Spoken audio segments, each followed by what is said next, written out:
You're listening to the Kennel Confidential podcast, brought to you by the United Tree and Feist Association. I'm your host, Davin Ramage. I'm your co-host, Chad White.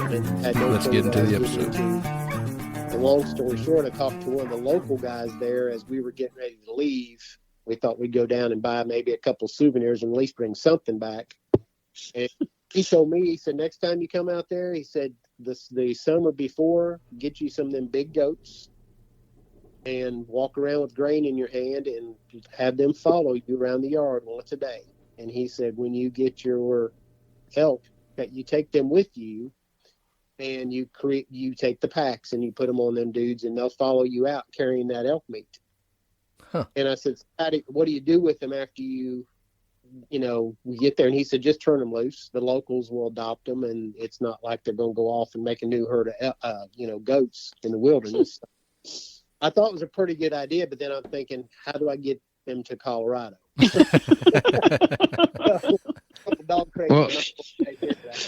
the problem with that today is, have you priced goats lately?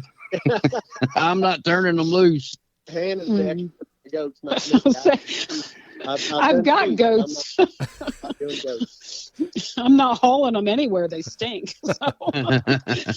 Put them 9 grandkids on them and let each one ride one out to Colorado. When they come to my house, they're in the goat pen. So He always brags about them peeing on their own face. I don't know where that. Just a male.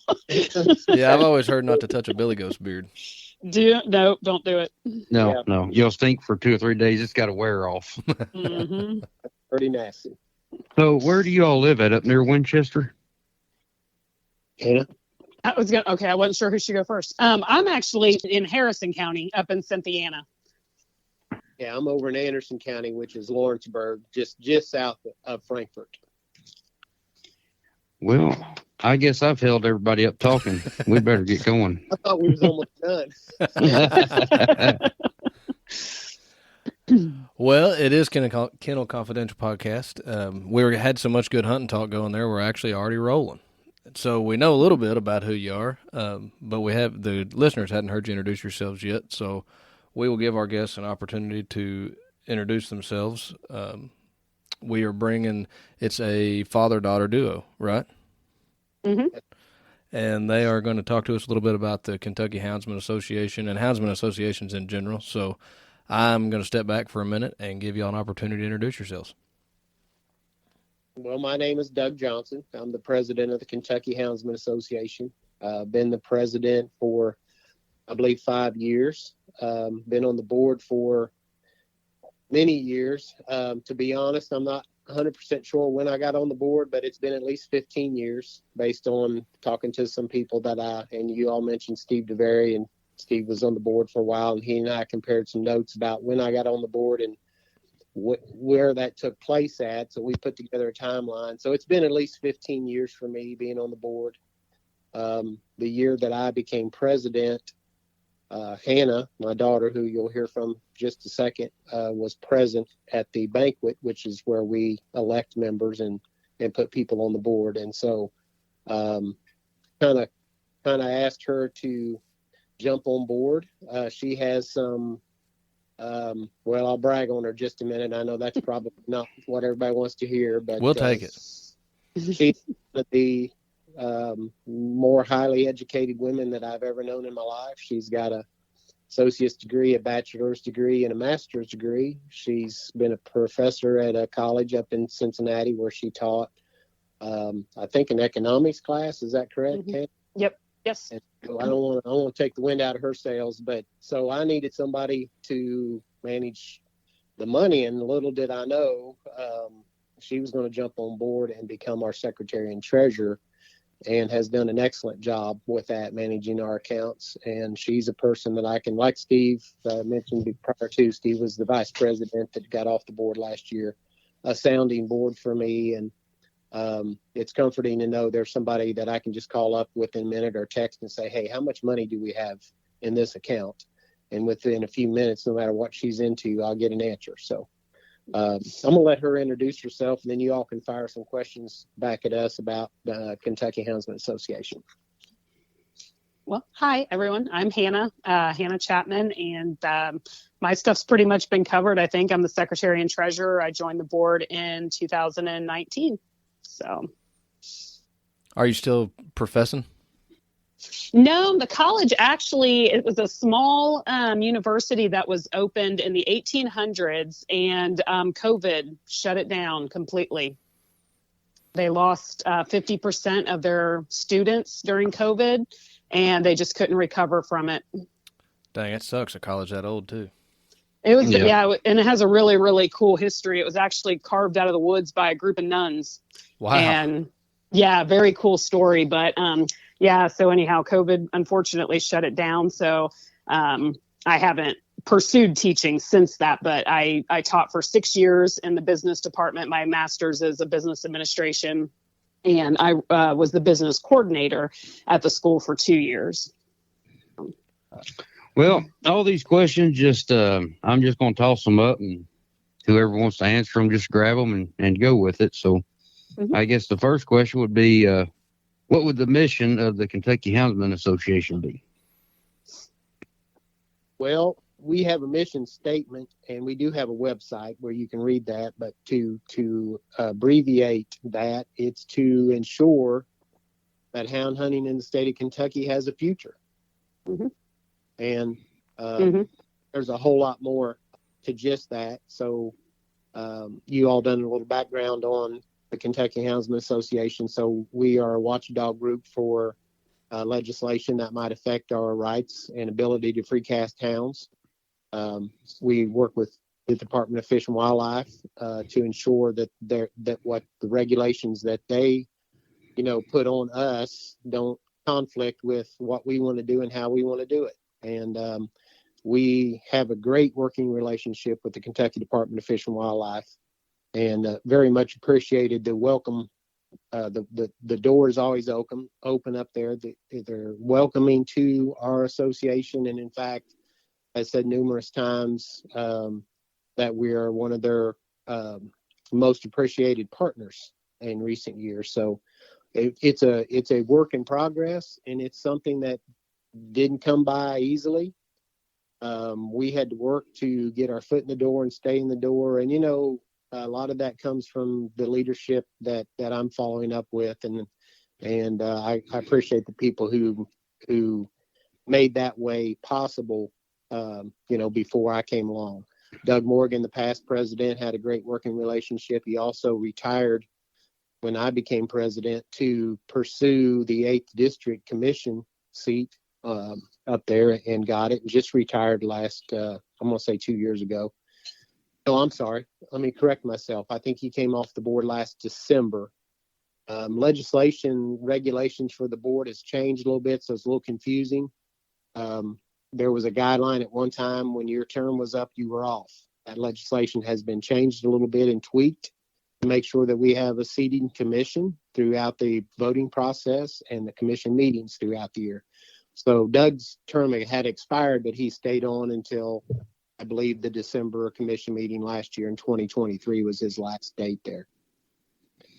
I guess another question that I would have on that, and not to put you on the spot or anything, but I know it's Kentucky Houndsman Association, but do you cover all types of dog hunting? I mean, we're in squirrel hunting, but we don't hunt hounds. Right. Well, let me say it like this. So my primary goal is to ensure that we have a right to free cast hounds in the state of Kentucky. And for me personally, that includes bird dogs, beagles, foxhounds, Labradors, pointers, squirrel dogs of all varieties, curs and feists. And I feel that part of my duty along with that is to make sure that your grandmothers and your granddaughters or grandsons have a right to keep and own a puppy or a dog or a cat or whatever they feel like they want to have as a pet in the way that they want to keep that animal. So I'm a firm believer in animal husbandry, and we support good animal husbandry across the state. We do not support animal rights. And you all know the definition of that, and if you want me to go into that deeper, I can, but that's kind of who we're up against, the animal rights group. So I want to make sure that everybody who wants a dog in the state of Kentucky who keeps it ethically, who keeps it healthy, who does the right thing by those dogs, have a right to keep those dogs and do with them as they may. I'm not for dog fighting, and I'm not for those kind of things, and no group should be for dog torture or any type like that. But if you want to breed some dogs in your backyard, we're going to support that. We're going to fight bad legislation that may restrict you from doing that. And if you want to hunt bears with a hound, then I'm going to support that. I'm going to do that and be involved with that the best way I can to make sure legislators know that we're fighting that fight and we're not going to give up that fight. So hopefully that answered the question. Oh yeah, yeah. How old or how long has the Kentucky Houndsman Association been around? It was formed in 1987. There was a large group of guys that got involved, and how I understand it, I was a baby back in 1987, believe it or not, but how I understand it was that there was some legislation or some regulation changes that would have affected free casting a hound. And so a group of guys got together, formed the Kentucky Houndsmen, went to the Department of Fish and Wildlife and said, we're not going to have any of this. And also went on to Frankfurt. They stopped that regulation or bill that was trying to get passed to restrict our hound hunting. So we've been around quite a while. We are a 501c3, and so we are a nonprofit. We have no interest or no desire to close our doors and walk away from this. And I'm saying that because we need new people to step up from time to time to pursue these goals. We've had a great group of people throughout the years that have worked with legislators, built relationships. I've got a relationship with my senator here in Anderson County, Adrienne Southworth. She got voted out. Her term expires in January, but she helped us with several bills, promoting some bills, and also stepping up and help stopping some bills that were bad for us. So building relationship with those legislators and people who represent us is a major role in this, and we need some people who are interested in that to come step in and fill these slots that are going to come up. So if somebody out there is listening to this podcast and interested in getting involved with the Houndsman and doing what we do, feel free to reach out to any of our directors. We have 12 directors on the board, or Han and I, and we'll have a conversation about it. Yeah, so I pulled your history up here just as soon as you said that. Should have had it in front of me already. But right off the bat, I'm a huge fan because apparently in 1990, you defended the .22 rifle. So as a squirrel hunter, I will buy you a steak dinner for that. Buddy, that puts it right there. I have no clue what that history was. So that's all. And I did not know that. I know that since I've been on the board, we were heavily involved with the nighttime coyote regulation that opened up, the use of lights at night, thermals, and those kind of things. We were involved heavily with the running of turning hounds loose for bear when that became available to us, and so we advocated for that through Fish and Wildlife. So there's been several things. Most recently, I have been working with Fish and Wildlife on the fox pen regulation. So a lot of people don't know this, but there's a bunch of fox training pens or fox running pens across the state of Kentucky. Some of them are commercial pens where we hold some commercial events. These guys feel it's a little bit safer turning their hounds loose in a pen. And so through, I guess, a federal bill that pertained to rabies in 2018, there was a call to shut down captive wildlife. And so Fish and Wildlife put that into play last in 2023 in March. And so they were declining giving these pens wildlife permit. And I'm using my words cautiously, so I don't want to confuse anybody and say something that's incorrect. So what that essentially would have done would shut down all the coyote pens, the fox pens. So what's legal in Kentucky is coyotes and red foxes. You're not allowed to put a gray fox in a pen. So there are rabbit running pens, coon hound training enclosures, squirrel hound training enclosures, beagle enclosures, so forth. So we went through the whole process of dissecting the regulation and rewrote the regulation with a couple of my board members, a couple of pen owners, and the couple of the folks at the Department of Fish and Wildlife, Laura Palmer, our fur-bearing biologist, and a couple other folks sat in on that. Gabe Jenkins, who is the co-deputy commissioner, was involved also, and I know Gabe on a personal level. So we rewrote that reg, got the pens to stay open. Now that reg has not been submitted through legislation yet. It's being, how do I want to say, proofread basically before it's submitted, and that goes into law. And that's what we've been working on the last, I'm going to say, a little over a year actually. And by the time I got that wrapped up, they started opening the regulation for the beagle pens. So I'm working on that with Fish and Wildlife right now. Not that I'm doing anything special, but, you know, I have the membership through the association, and I know some of these guys, so I'm connecting them with Fish and Wildlife, and we're putting together. They want our input. They want to help us. They want to keep the pens open. They're not trying to shut us down. You know, everybody wants to say, oh, it's all about the money. It's really not. It's about protecting our heritage as hound hunters. And they understand that. They appreciate it. And they're working with us to make that happen. One thing that I guess we should ask you, too, is how strong is the Kentucky Houndsman membership?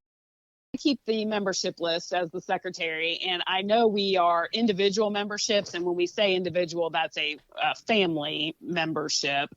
So each person in a family doesn't necessarily have to. So like the Mitchells, I think there's 9 kiddos in that family, 8 or 9. And so, you know, we don't have 10, 11 cards for the Mitchell family. We have 1. But I know we're well over 100 strong, probably much higher than that at last check. And then we also charter clubs. So we have at least 15 charters right now, the last time that I checked. So we're pretty high in numbers, and we've grown from what I can tell since I've been on the board every year. Well, Justin ought to be a club. Club, that's for sure. So clarify, if you live within the household, the mom or dad just has to buy the one membership, which is $20 a year. We want kids to participate, and we want to make it easy on the parents to let the kids participate. So let me clarify numbers. We get 1,000 printed off, membership cards printed off every year. So we, before COVID, we were actually renewing that order before the end of the year. So we were selling over 1,000 members. Wow. But I think right now we're probably setting it in the neighborhood of 600 memberships right now for this year. Y'all talk about legislation and numbers, and I know you were talking about that with Justin. That's really what the membership is about for us. It's not about taking your money and putting it in a bank account and then scratching our head wondering what we're going to do with it. It's about getting 1,000 members and walking up to Frankfort and saying, look, we don't like this bill you're trying to do, and here's the 1,000 people that says we don't like it that way.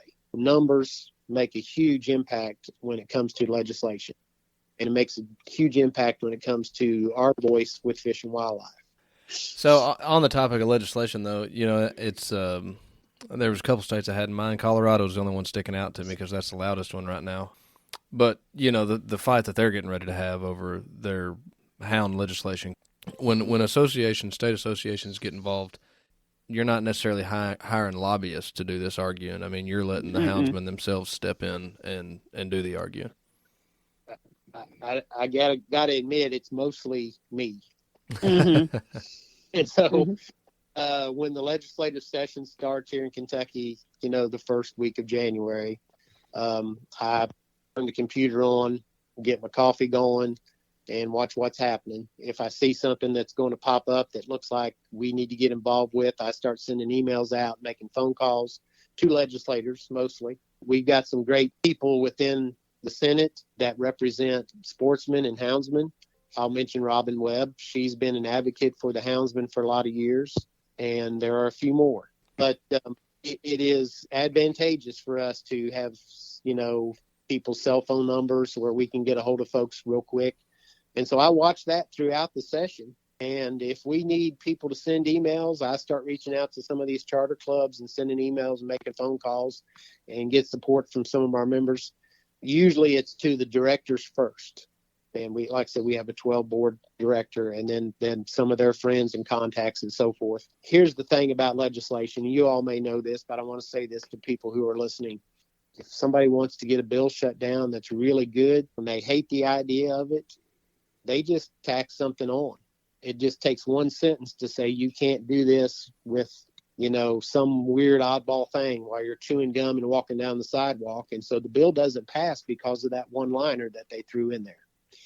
And some of them do pass, and they've got those one-liners, and then we're like, what do we do now with our chewing gum? Yeah, how do you enforce all the people chewing gum?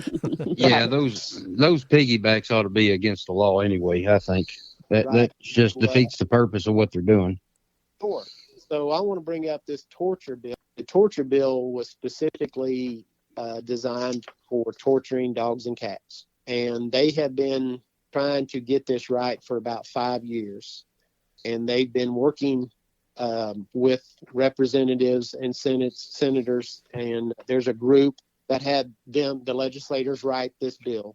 And then they would hear from me. Basically, they would give me the bill or let me look at the bill, and I got involved. And so throughout the last 5 years, they were sending the bill once it was written to me and saying, what do you think about this?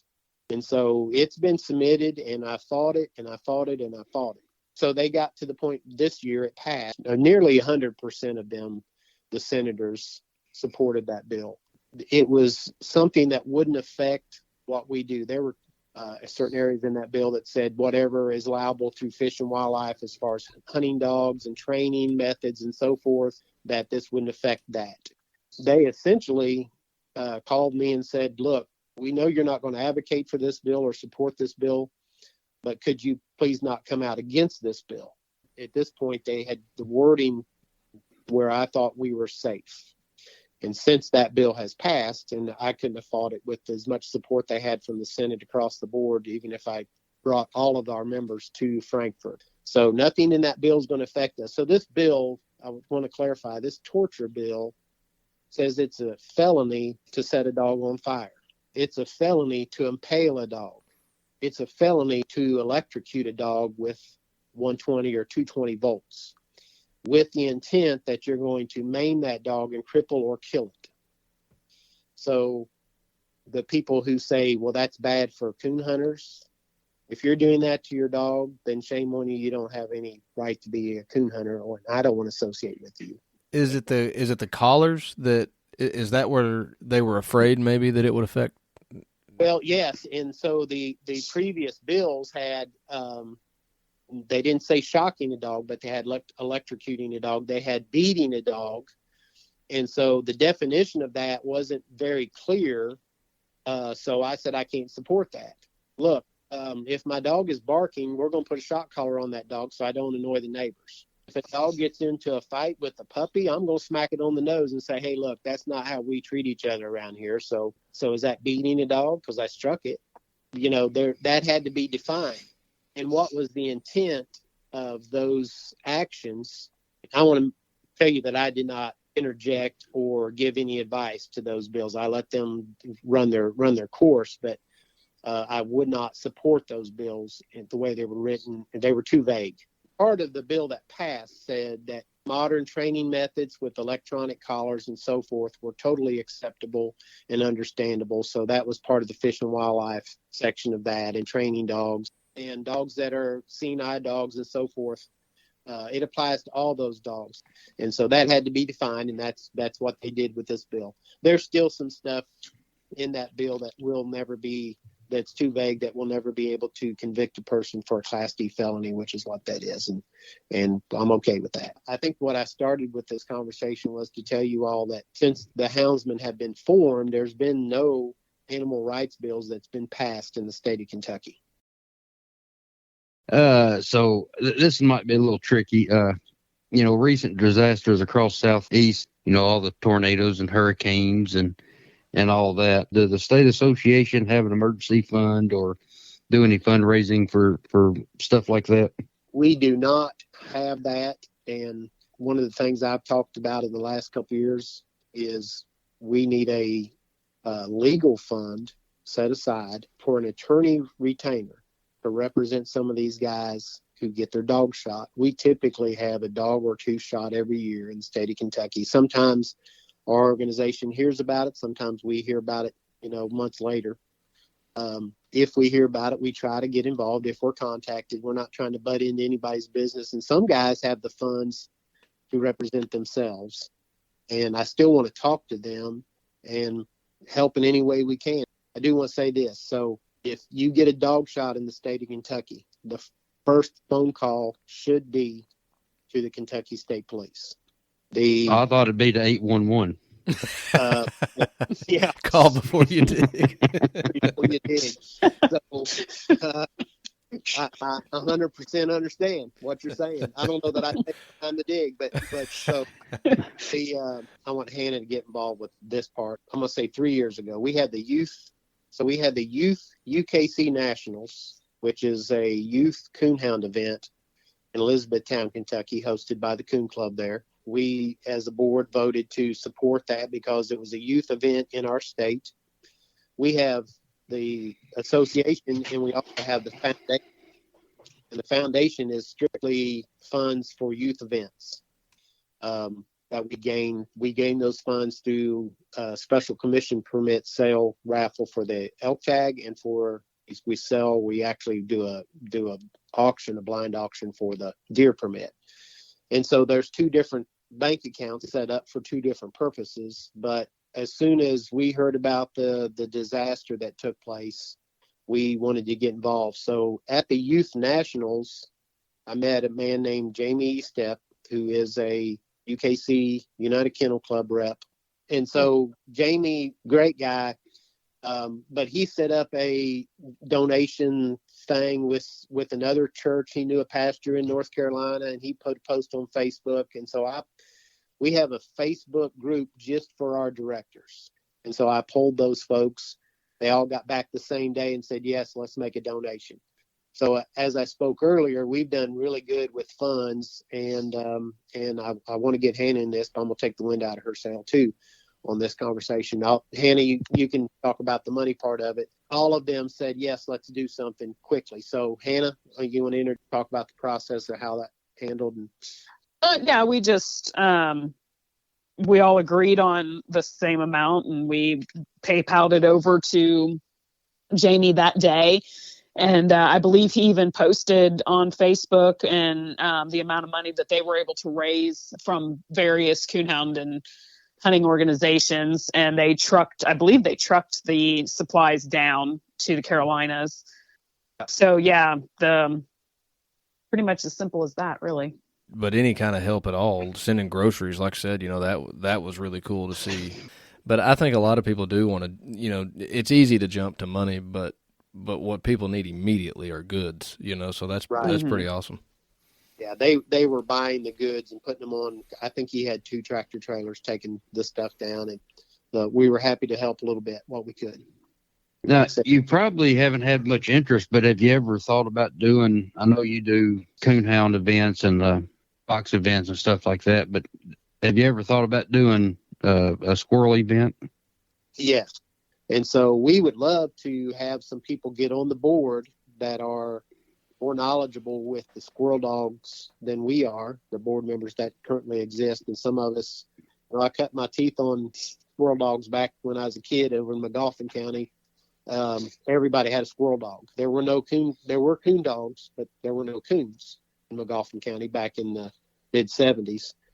And I took my first coon hunt. I lived in Syersville. My first coon hunt was in Pike County because somebody seen a coon track on one of the strip mines. And so that's truly how excited we were. We drove 2 counties down to Pike County and turned the dog loose on one coon. One coon. And so squirrel dogs were kind of the tree dogs that a lot of kids got their start with. And I got to be honest, they were feist, but there was no breed standard, and they probably were just mutts to that bred behind somebody's barn. But man, I would hear the neighbors' little squirrel dogs tree up on the hill, and I can't tell you how many squirrels and some groundhogs that I shot out to them, with just a little .22 rifle. So, Hannah, you want to jump in here and talk about the jackets and how much we do for that, who we give jackets for the youth, or? Hannah did mention in her email, and I was going to tap on her for that since she's the bean counter. But yeah, you did mention in your email, kind of leading up to the podcast, just what y'all do for the youth and that sort of thing. So yeah, Hannah, definitely fill us in on that. So we have our youth championship coon hunt every year. So winner of the show gets a $500 scholarship. The hunt is split into age groups. So we have, I believe it's 5 to 12, if I'm not mistaken. And then 13 to 17, and each one, the high scorer in those gets a $500 scholarship. We have a youth beagler of the year that also gets a scholarship. And then we have our Coonhound Championship Series. So there's a hunt representative in that as well as a show representative. So all in, for every year we give out $3,000 in scholarships, and I keep a record of those. And when the kids graduate, they will get a hold of us and let us know what their plans are, if they're going to go to college, if they're going to go to trade school, if they're going to become a farrier, whatever it is that they've decided to do to kind of further their career or education. They get a hold of us, and then we distribute their funds that they have earned over time. And we've got kiddos that are building up a little chunk for themselves that, they come back every year and win. And so I just keep a record of that, and then we're able to, write them a check when that time comes. And they get their jackets. I'm trying to think. I believe everybody that gets a scholarship, everyone I just mentioned, the winners of the championship series as well as the state championship hunt and show, all get jackets. Then we also, PKC Coonhound Youth Nationals is held out in the West Kentucky Coon Club there outside of Paducah. And as long as it's held within the Kentucky, within the borders of the Kentucky State, we're going to support the youth. And so we do a jacket for the winner of that event as well. Steve DeVary was involved with that. You all may know Ryan Buchanan. He was on the board. He's a member of that club. And so they got us involved with that when they started holding that event there. And I think Ryan's club was kind of instrumental in getting that back to Kentucky, and we're happy to support that. So we're kind of hands off with that whole thing. We just have somebody call us with the winner's name and address, and I call them and say, what size do you need and what do you want on your jacket? And we make that up and send it out to them. And glad to be a part of that, honor the kids. And we just want to encourage kids to participate in the sport. So that's really what our involvement is. So if we don't involve a kid 20 years from now, that means nothing. We've got to support the kids, encourage the kids, take them along. Somebody took us hunting. Even bringing the neighbor kid. If you don't have kids, bring the neighbor kid out. So what's the youth conservation camp that you had mentioned? Anna? So every year, for the past 12 years, we have been, the commission has, I guess, awarded us, I don't know if that's the correct word or not, a bull elk tag for Kentucky. And so we raffle that off, and every year, I shouldn't say every year, but in the past it was done a little bit differently. Over the past couple years that I have kind of ran that, we have sold tickets for that online, and I go through and manually email everybody back their ticket numbers, and we sell 300 tickets at $60 each. So it's a limited number of people that, can purchase. And so all of the funds that we raise from that go directly back to youth events in the state of Kentucky. So 50% we immediately donate back to Fish and Wildlife Foundation, and they use that money. We have them earmark that for the conservation camps. And then the other 50% is retained by our foundation, and that's where our scholarship funds come from, our donation money for youth events, our youth championship, and so on. So everything from that is sent back to kids in Kentucky. in addition to the support, the fundraising, the legislation, and all the background work that the Kentucky Houndsman Association does, y'all also put on your own. I mean, y'all, it may not be a year full, I realize, but y'all do have some of your own flagship hunts, or what we always refer to as flagship hunts. Is that correct? Coon hunts, anyway. Mm-hmm. So you had mentioned that you had your championship series for coonhounds, beagles, and foxhounds.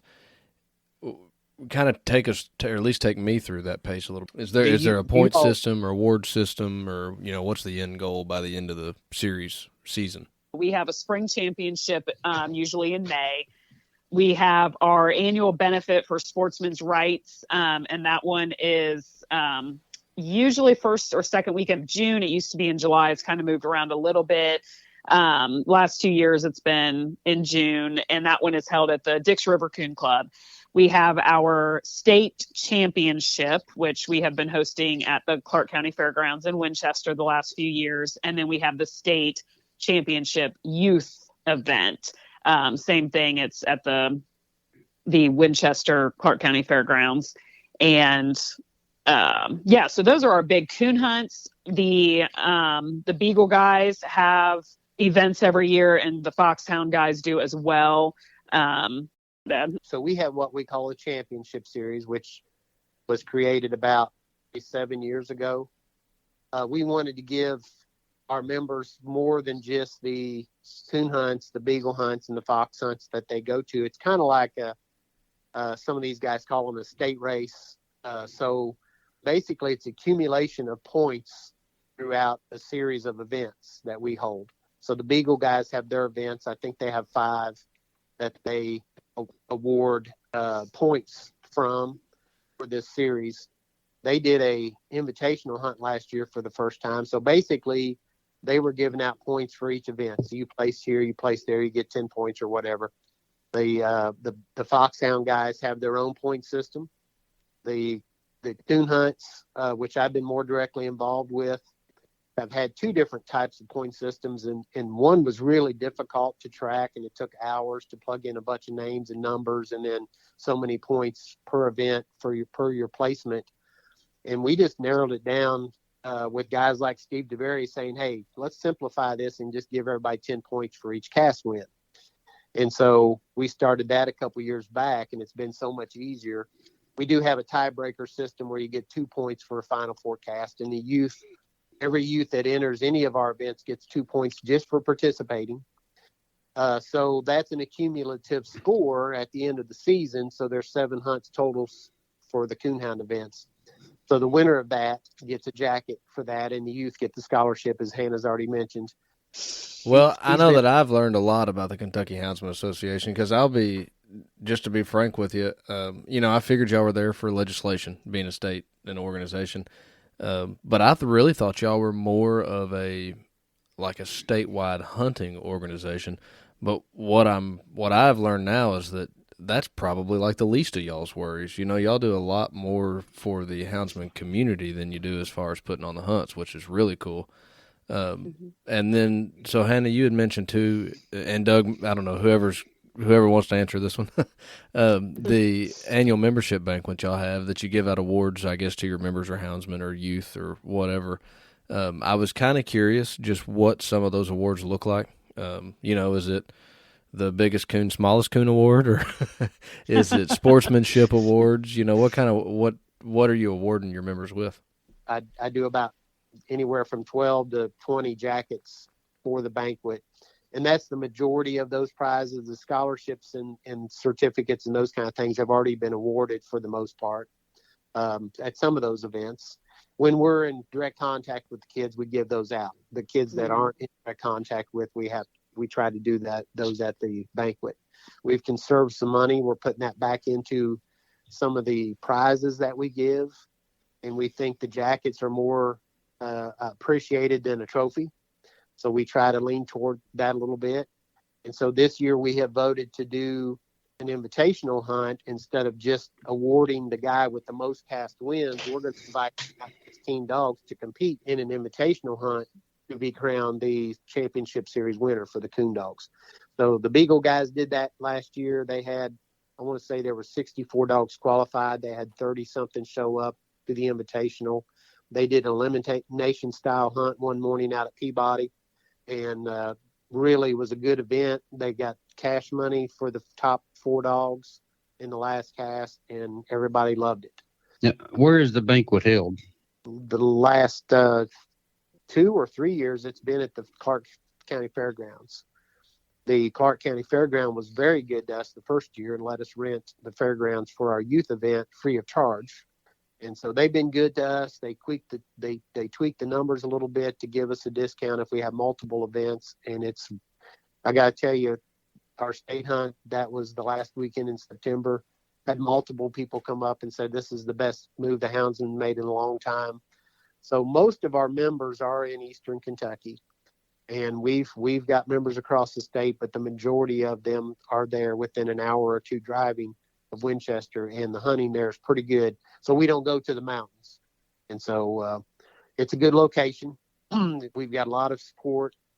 A lot of the local guys come support the kids groups as well, the kids youth hunt. And we're looking for bigger and better things out of there. All right. Well, I think it's about time for my favorite part of the show. And I'm going to pick on Hannah a little bit.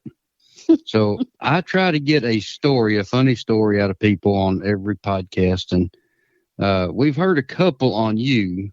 Maybe you want to get even? You want to tell one on old Dad, or? Oh man, see, this is the question I should have been given prep for. I am drawing a blank. I have no funny stories right now. Doug, this gives you a chance to get another foot up. Uh-oh. The funniest one was leaving her lay in the woods when she was 5 years old. Actually, and I've clearly blocked that out. So, did y'all grow up with your dad in the woods chasing coon dogs or rabbit dogs, or he's mentioned that he's a squirrel hunter? Yeah, no, we had coonhounds since well before I was born. So it's been there my whole life. And it's funny because somebody actually kind of asked me recently when I started hunting, and I don't have an answer for that because it's just always been there. And I'm like, I don't remember my first coon hunt. I've just always gone. And it's kind of a funny thing because my mom is a city girl. She grew up on an Air Force base, not really a country girl at all. And she really kind of wanted a girly daughter. And so it's kind of a funny thing because, just as years ago in elementary school, she had put my hair in curlers, and then Dad came in and said, who wants to go hunting? And I went in and pulled all my curlers out and went to the woods with Dad. And Mom will tell that story now. And it's funny, I didn't really realize it till I was an adult. She never stood in the way of it.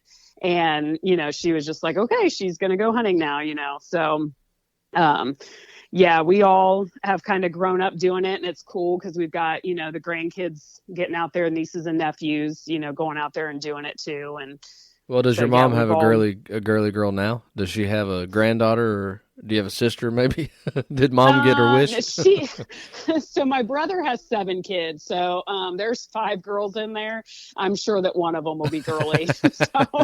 That's pretty good odds. Yeah. The good thing about the girly girls that we raise is they can put the camo on pretty quick. Or the yeah, that's true. They'll go on a date with you and black your eye for you too if they have to. Yep. So. I've got 2 girls myself, and one of them is actually in karate, which tickles me to death. I hope she stays with it for her life. But yeah, that's what I want. I want her to be able to black an eye. There you go. There you go.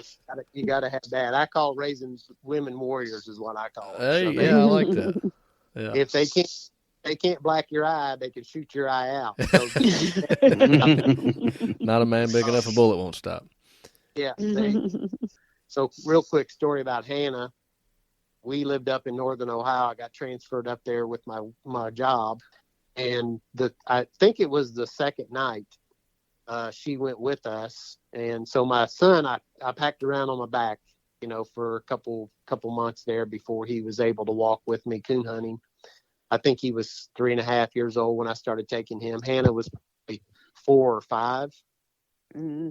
And so we've got dogs turned loose, and we're standing there in the woods, and it's coon season. So up there it's like mid-November, And we walked maybe 50 or 60 yards, and I turned around and looked at my son, and there's no Hannah. And so we start backtracking, and she had made her little nest in the woods and was curled up asleep in a big pile of leaves. So must have been times, all I can tell you, but that was not one of my stellar nights, just so you know.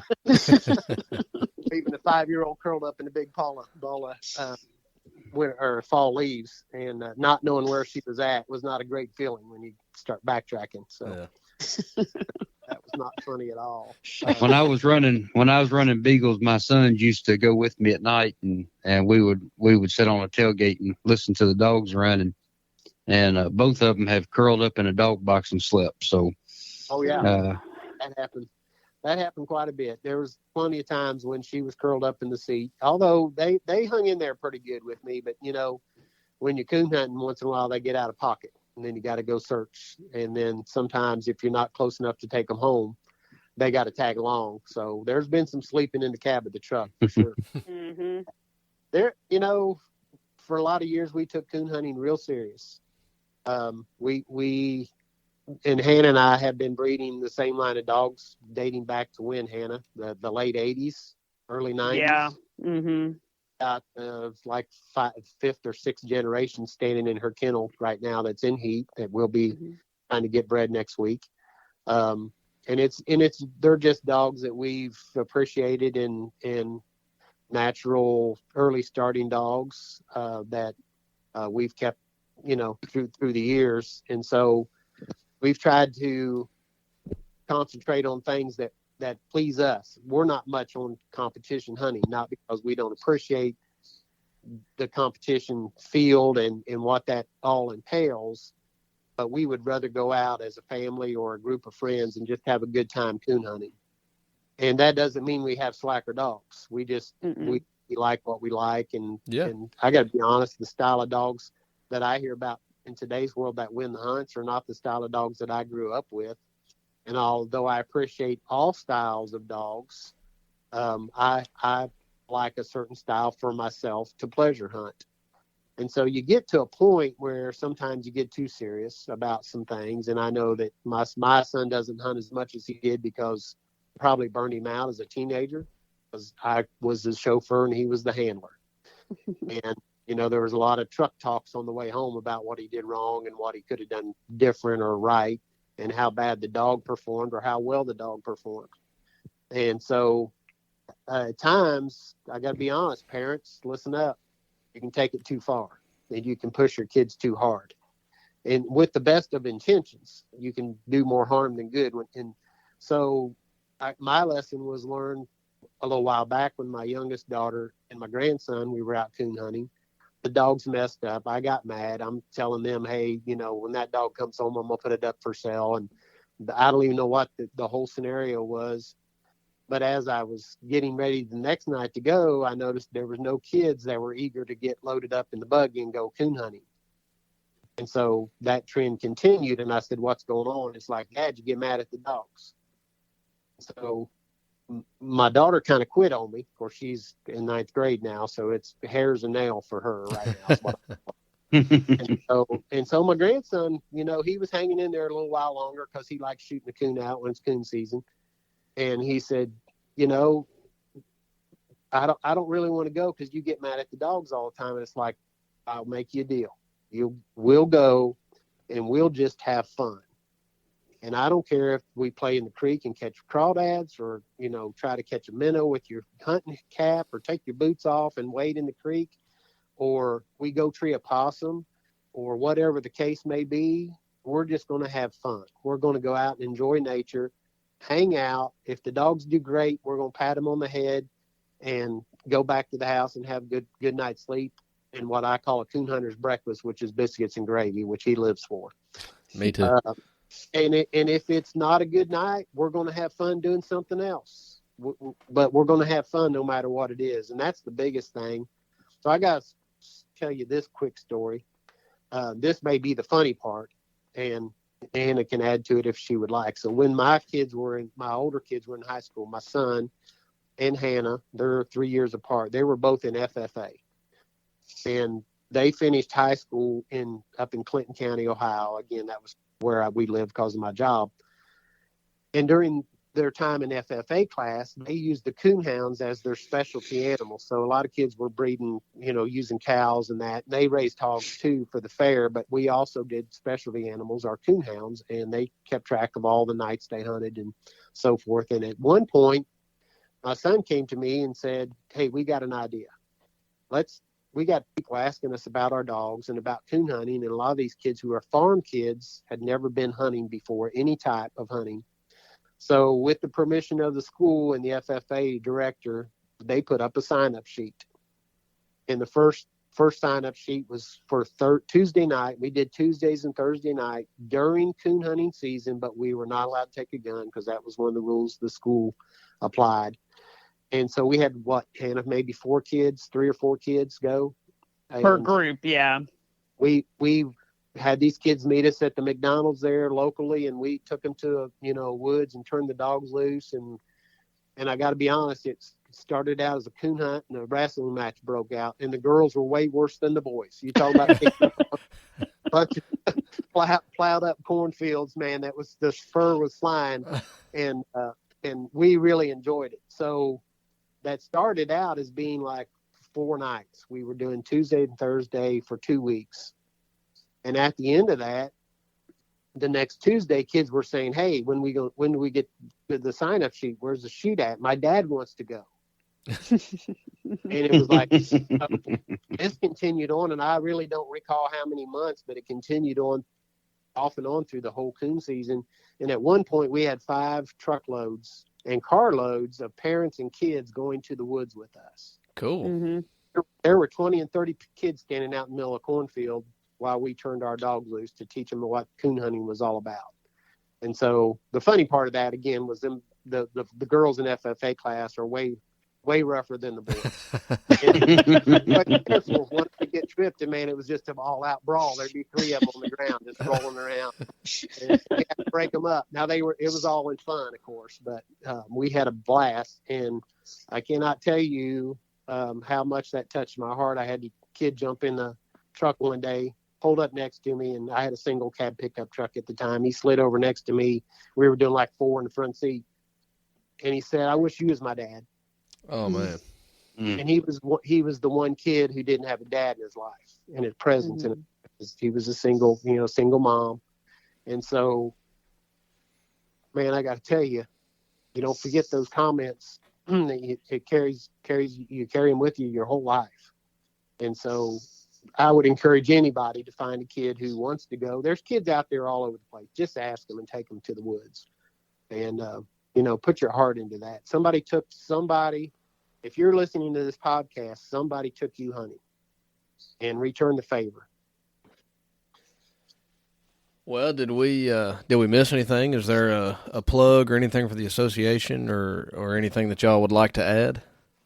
I just want to say we have an awesome board, and everybody works really hard, and our spouses are awesome. It does take good spouses in this. Yeah. I mean, my husband and my stepmom, they have been everything. And Ricky and Dakota, they're a grandfather-granddaughter duo that's on the board. And their family is always present every time. Earl's wife has come in and worked the kitchen.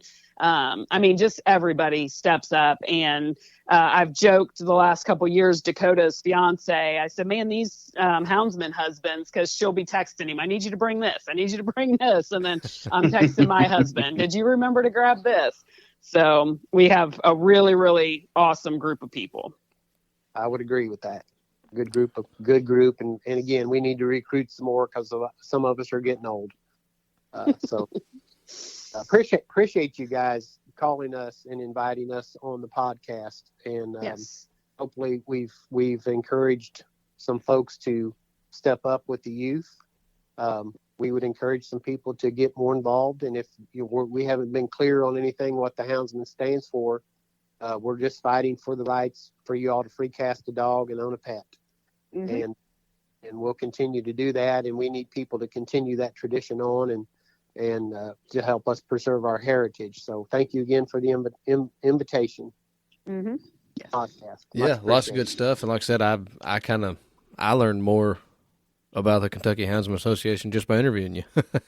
What I thought y'all did and what you actually do was very close, but I think I was putting more weight in one basket than the other. So, yeah, very cool. I mean, I think I said it on Justin's Mitchell's episode, but you know, I can't afford to join all the associations, but any association, especially locally or state related, to me, you know, you've got to join. If you want to keep doing what we're doing, you've got to join. And for reasons exactly like y'all discussed in the episode, is just to have somebody in your state capital or country capital in Washington, D.C., however far it's got to go, just to have somebody to stand up there and argue for you. So, yeah, we definitely appreciate the time that y'all volunteer and put into protecting that for us. Thank you very Yes, much. yes, thank y'all. you. Yeah, we appreciate it too. All right. Bye. Bye-bye. Bye-bye.